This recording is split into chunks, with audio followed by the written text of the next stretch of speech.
Det her, det ser måske lidt avanceret ud. Men det er faktisk ret enkelt, når man kommer i gang. Nu skal du se. 2 farver. Den turkis kalder vi farve 1. Og den honninggule her er farve 2. Nu går vi i gang. Den første maske her, det er en kantmaske. Og den tager jeg lige og flytter fra den ene pind over på den anden. Så har jeg et patent, som jeg strikker ret. Jeg laver et nyt patent, strikker patent ret, nyt patent, strikker patent ret, nyt patent, strikker patent ret. Og sådan fortsætter vi, lige til vi når ned til enden her.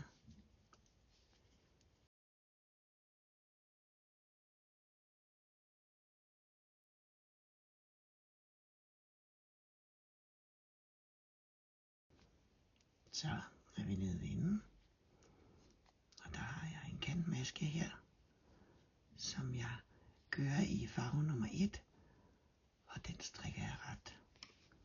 Nu skal du ikke vende, for nu skal vi strikke med farve nummer 2. Så vi kører vores arbejde ned i den anden ende her, tager fat i farve nummer 2. Vores kantmasker er den turkis, så de skal ikke strikkes. Nu skal vi strikke alle vrangmaskerne, og det gør vi i den honninggule farve her. Første maske løst af.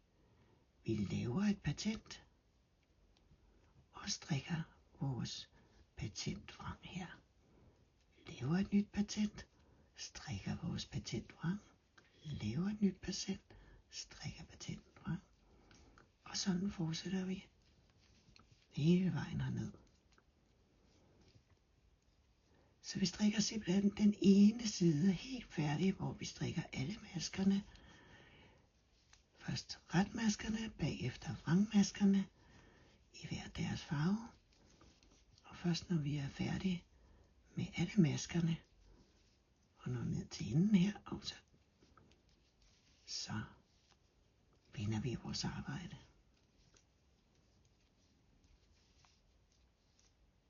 Så.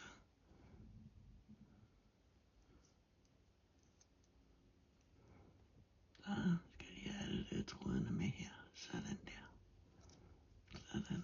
Det var et omslag, den skulle have. Og patent strikkes frem. Omslag. Og nu skal du se farve nummer 2. Inden du flytter din maske her, så har du din farve nummer 2. Den lader du blive heromme på forsiden. Så flytter din maske til sidst. Den er jo strikket en gang, så den skal ikke strikkes mere, og den skal slet ikke strikkes med farve nummer 2. Nu kan vi vende. Igen farve nummer 1. Vi begynder altid med farve nummer 1. Så hvis du skulle have lagt arbejde fra dig der, og du lige pludselig har en tråd i hver ende, så husk på, at du har strikket med farve nummer 1, og derfor skal du altid gå i gang med farve nummer 2. Hvis de er i samme ende her, så starter du med farve nummer 1. Så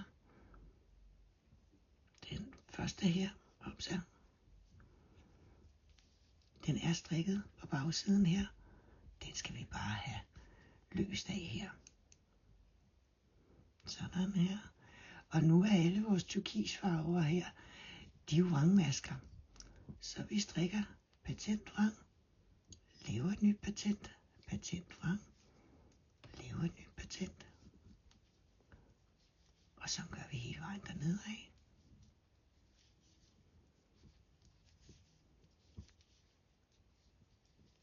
Hvis du gerne lige vil have genopfrisket, hvordan man strikker patent, så ligger der en video om det på min kanal, der hedder Patentet Nemt.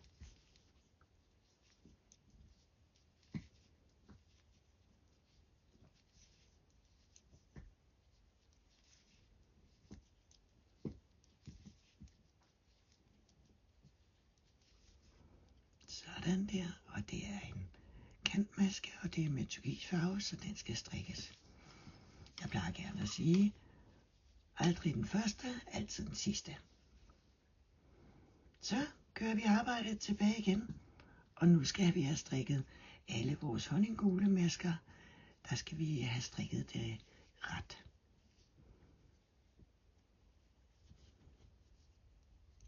Første maske løst af, og vi laver et patent her til vores turkis vrangmaske der. Og så strikker vi patent ret, laver et nyt patent, patentet ret, laver et nyt patent, patentet ret.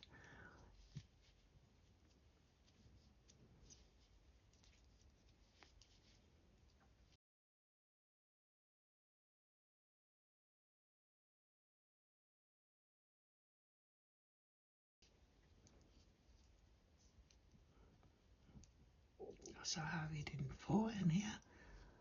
Kan lige stramme den turkis der. Og igen, farve nummer 2, den beholder vi bare på samme side der, hvor vi sluttede. Så er du klar til at vende en gang til. Nu er alle masker strikket en gang hver. Kan du se, hvor lækkert det bliver? Det her, det er super blødt, og så giver det jo en sjov effekt, og kan vendes begge veje. Det egner sig rigtig godt til en flot ribkant eller en flot halskant. Og så det traditionelle halsterklæde. Og det gode ved det her, det er jo, at det behøver ikke at være samme type garn. Det behøver ikke engang at være samme tykkelse. Man kan få rigtig mange flotte og sjove effekter ud af det.